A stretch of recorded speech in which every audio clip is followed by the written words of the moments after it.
The Bone People is a 1984 novel by the New Zealand author Keri Hulme. Hulme was born in Christchurch in 1947.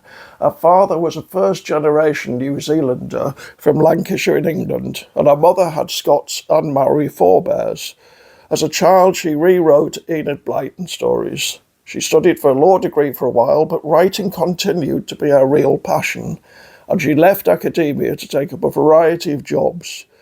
She was, among other things, a tobacco picker, a mail delivery person, and a cook. She died in 2021 at the age of 74. She began working on The Bone People in the early 1970s. It was turned down by a succession of mainstream publishers before being accepted by a small New Zealand feminist collective. It went from strength to strength, and in 1985 it won the Booker Prize. It tells the story of three uncommunicative people who form an indissoluble bond. In Maori, people of the bones means the beginning people, or the people who make another people.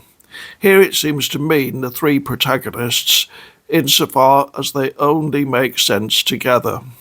The first, Keri Hulme, lives alone in a tower that she's built herself after a huge win on the lottery on the coast of New Zealand's South Island.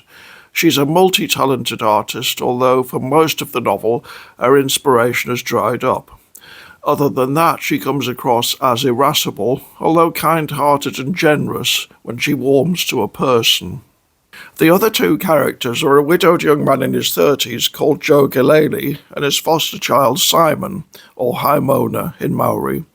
Joe lost his wife and natural child to flu, but they'd already adopted Simon, a mysterious, enigmatic child who survived a shipwreck in which everyone else was killed.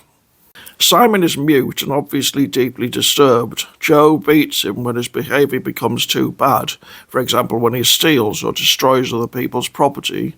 The beatings are often severe, partly because Joe is a heavy drinker. At one point towards the end of the novel, Joe beats Simon so badly that he ends up in hospital, and the authorities think he might even die from his injuries.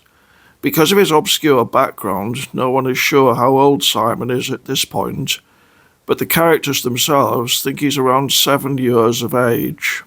This is a novel that intensely divides readers, and understandably so because of its fairly warm portrayal of a serial child abuser. Joe is depicted as a flawed man, but one whose violent temper should not count decisively against him. He's capable of being reformed by well-intentioned friends and family, which will strike many readers as not just absurdly wrong, but dangerous. When The Bone People was being considered for the 1985 Booker Prize, one of the judges, the actress Joanna Lumley, called its approach to child abuse indefensible and declined to endorse it. Many 21st century readers will wholeheartedly agree. They will think Joe should have been locked up at the earliest possible opportunity and that Simon should have been taken into care. When Keri discovers what Joe is doing, she confronts him, but although at the end of chapter 3 she considers reporting him to the police or the welfare, she quickly decides against it.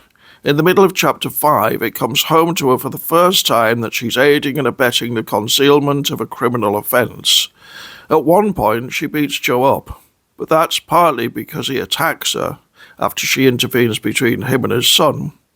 In the end, she realises that she's complicit in his behaviour, and worse, that she actually enabled his last and most severe attack. And yet she continues to believe in him.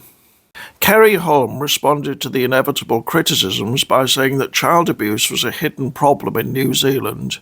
It was more prevalent than anyone dared acknowledge, and that she meant to bring it to light and spark a discussion.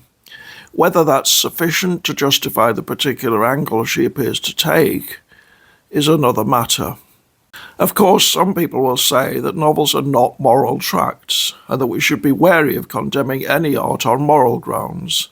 Vladimir Nabokov's Lolita, a reasonably sympathetic depiction of a paedophile, is a case in point. The difficulty with such a defence is that in stating that The Bone People was partly designed to address the problem of child abuse, Hulme herself was underlining its moral intent. And given that the protagonist is based partly on the author herself, not only do their names sound similar, but they're both 1/8 Maori, but feel all Maori, with Lancastrian and Scottish ancestry, ex-occupiers of low-paid jobs, pipe smokers, and avowedly asexual, the list could go on.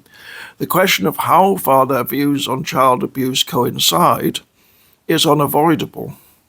In any case, there's also the question of the child's relation to his abuser. Hulme presents Simon as possessing a love for his foster father which overrides everything. Whether that's plausible or even relevant is again open to dispute. The reader must decide what to make of all that. If The Bone People wasn't such an accomplished book in all other respects, well-structured, a satisfying story, well-rounded characters, a likeable protagonist, even if her views on child abuse are misguided, it's difficult not to see her as essentially well-intentioned, an informative window into key aspects of Maori culture and society, and some very poetic descriptions of the New Zealand landscape. I said earlier that this is a book that divides readers. The truth is that any one reader will probably feel satisfied by it and repelled by it at the same time for different reasons.